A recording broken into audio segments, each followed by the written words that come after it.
नमस्कार दोस्तों, फोर्थ आई न्यूज में आप सभी का एक बार फिर से स्वागत है। दोस्तों, हमारा प्रदेश आज भी नक्सलवाद का दंश झेल रहा है। बस्तर क्षेत्र में आज भी सुरक्षा बल और प्रशासनिक अधिकारी गाहे बगाहे इनका शिकार होते हैं।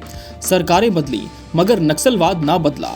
इस प्रदेश ने नक्सलवाद की कई घटनाएं देखी हैं, मगर आज हम आपसे एक ऐसी घटना का जिक्र करने जा रहे हैं जिसे सुनकर आप ताज्जुब भी करेंगे और आपके जहन में कुछ सवाल भी उठेंगे। आज हम आपको जिस घटना के बारे में बताने जा रहे हैं वो यूं तो 11 साल पुरानी है, मगर हाल ही में हुए एक घटनाक्रम ने इसकी यादें एक बार फिर ताज़ा कर दी हैं। आपको हम आज से 11 साल पीछे यानी साल 2012 में लिए चलते हैं। तारीख थी 21 अप्रैल 2012। छत्तीसगढ़ में गर्मियों की शुरुआत हो चुकी थी। चिलचिलाती धूप में बस्तर के सुकमा जिले में आईएएस एलेक्स पॉल मेनन की बतौर कलेक्टर तत्कालीन रमन सरकार ने पोस्टिंग कर दी थी।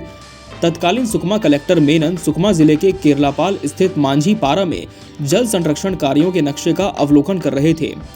तभी अचानक कहीं से गोली चलने की आवाज आई। कलेक्टर के साथ साथ कुछ अन्य अधिकारी और कर्मचारी सहम गए। सभी गोली की आवाज सुनकर जमीन पर डर के मारे लेट गए तो कुछ इधर उधर भागने लगे। एलेक्स पॉल मेनन ने देखा कि उनका एक गनमैन जमीन पर औंधे मुंह गिरा हुआ है। उसका नाम किशन कुजूर था। वो मर चुका था।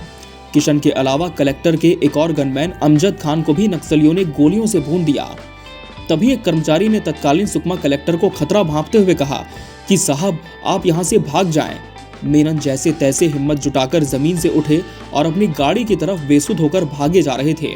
तभी रास्ते में 3 से 4 बंदूकधारी नकाबपोश लोग सामने आ गए। पूछा कि कलेक्टर कौन है, जिसके बाद मेनन घबरा गए। नक्सलियों को ये जानने में देर नहीं लगी कि जिनकी तलाश में वो आए थे वो उनके सामने ही खड़े थे। नक्सलियों ने मेनन के दोनों हाथ रस्सी से कसकर बांध दिए। आंख में पट्टी बांधकर जंगल की ओर ले गए। कुछ देर बाद आंख की पट्टी खोली। कलेक्टर को 12 दिन अपने साथ रखा, फिर 13वें दिन छोड़कर चले गए। नक्सलियों ने कलेक्टर का एक बाल भी बांका नहीं किया था। जैसे ले गए थे वैसे ही छोड़ दिया था। इस घटना से सिर्फ छत्तीसगढ़ ही नहीं बल्कि पूरे देश में हड़कंप मच गया और रातों रात बस्तर और सुकमा कलेक्टर की चर्चा हर जुबान पर होने लगी। इस मामले में पुलिस और सुरक्षा बलों के सूचना तंत्र के फेलियर पर भी बुरी तरह से लताड़ तो पड़ी ही, साथ ही रमन सरकार की भी जमकर किरकिरी हुई। सवाल ये था कि ना पुलिस न सुरक्षा बल, कोई भी इस प्रशासनिक अधिकारी को नक्सलियों के चंगुल से छुड़ा नहीं पाया और कलेक्टर को कहां रखा गया है इसका पता नहीं लगा पाया, जब तक कि नक्सलियों ने खुद उन्हें नहीं छोड़ा। इस घटना के 4 साल बाद यानी साल 2016 में सुकमा पुलिस ने नक्सली हेमला भीमा को गिरफ्तार किया था, जिसे जगदलपुर जेल में बंद किया गया। हेमला भीमा सुकमा जिले के पोलमपल्ली इलाके का रहने वाला है। ये नक्सली तत्कालीन कलेक्टर मेनन के अपहरण मामले में संदेही था। गिरफ्तार किए नक्सली को पहचानने अब तक कुल 16 गवाहों के बयान दर्ज किए गए। अब आपको ले आते हैं वर्तमान में। तारीख 1 फरवरी 2023। दंतेवाड़ा की एनआईए कोर्ट में तत्कालीन Sukma collector Alex Paul Menon को तलब किया गया। उन्हें उनके अपहरण से जुड़े संदेही नक्सलियों की पहचान और पूछताछ के लिए बुलाया गया, लेकिन उन्होंने अपने सामने लाए गए नक्सलियों को पहचानने से साफ इनकार कर दिया। उन्होंने किसी को भी नहीं पहचाना। इतने सालों में इस केस में एलेक्स पॉल मेनन की दंतेवाड़ा के एनआईए कोर्ट में पहली गवाही थी। बस्तर के केंद्रीय जेल में पिछले 12 साल तक कैद रही महिला निर्मलक्का उर्फ विजय लक्ष्मी को 4 साल पहले रिहा कर दिया गया था। दंतेवाड़ा फास्ट ट्रैक कोर्ट में चल रहे मामले में पुलिस उस पर लगाए आरोप प्रमाणित नहीं कर पाई थी। ऐसे में सबूतों के अभाव में कोर्ट ने उसे रिहा कर दिया। 2012 में Sukma collector Alex Paul Menon को जब नक्सलियों ने अगवा किया था, उनकी रिहाई के लिए जिन 8 नक्सलियों की सूची सौंपी गई थी उसमें निर्मलक्का उर्फ विजय लक्ष्मी और उसके पति चंद्रशेखर का नाम भी शामिल था।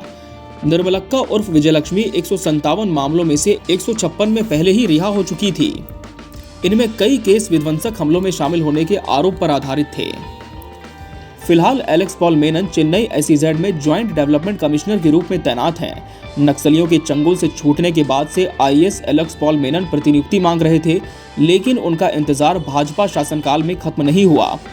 2 साल पहले भूपेश सरकार में लगभग 9 साल के लंबे इंतजार के बाद मेनन को प्रतिनियुक्ति पर अपने गृह राज्य तमिलनाडु जाने सरकार ने अनुमति दे दी। अब एलेक्स पॉल मेनन कभी छत्तीसगढ़ लौटना नहीं चाहते। शायद वो अपने साथ हुई उस घटना को आज भी भुला नहीं पाए हैं।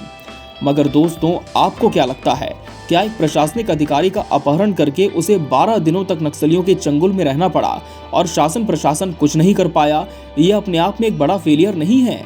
और जिन नक्सलियों को मेनन के सामने पेश किया गया उनके खिलाफ एनआईए के पास पुख्ता सबूत थे, मगर मेनन ने उनमें से एक को भी नहीं पहचाना।